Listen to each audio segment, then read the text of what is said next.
Hey guys, Creator Mom.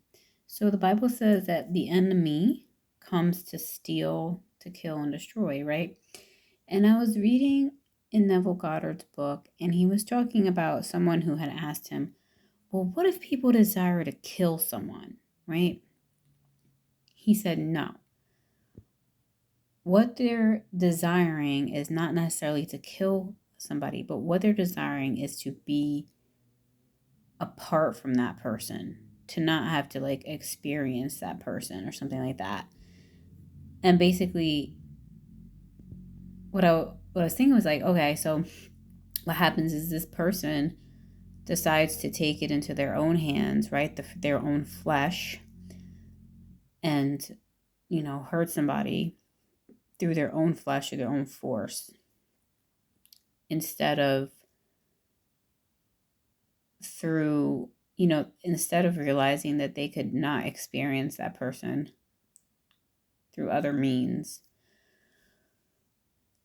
All right, so anyways, what this made me think of, whether that's 100% accurate, whatever, that's not really like what my focus is here in saying this. It's just that it made some sense to me, but I could see how people would make rebuttals to that. But my point is that it reminded me of this idea of a person killing another person.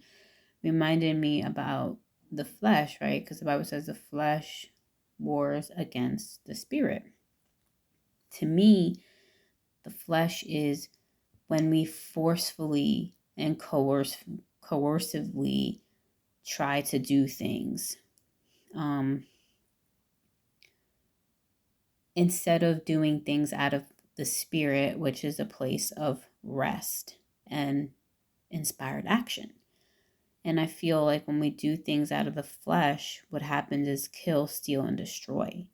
When people try to make things happen out of the flesh, we see destruction, right? I mean, we see it in the world, like, politics and all that stuff. Like, we want to see things done, and sometimes we use coercive methods in order to get what we want.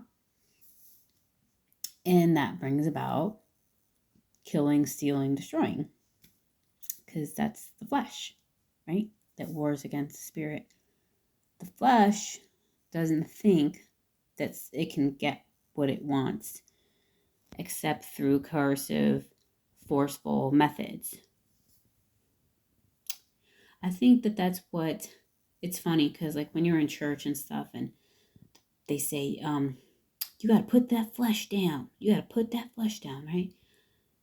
As to say, like, something like your body's bad or whatever. It never really sat well with me, because I felt like that teaching would bring a lot of inner conflict for somebody.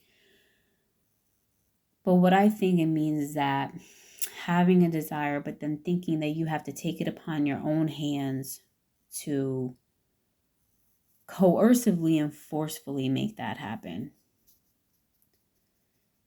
instead of things happening out of a place of quantum leaping or inspiration, inspired action, right? Through rest. I feel like there's a lot more I could probably add to that, but I think that's all I'm getting right now in terms of that. Yeah.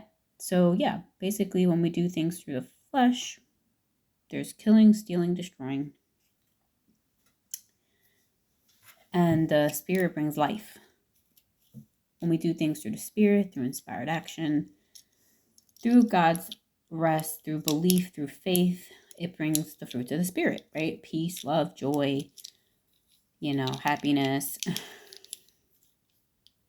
I'm going to say one more thing.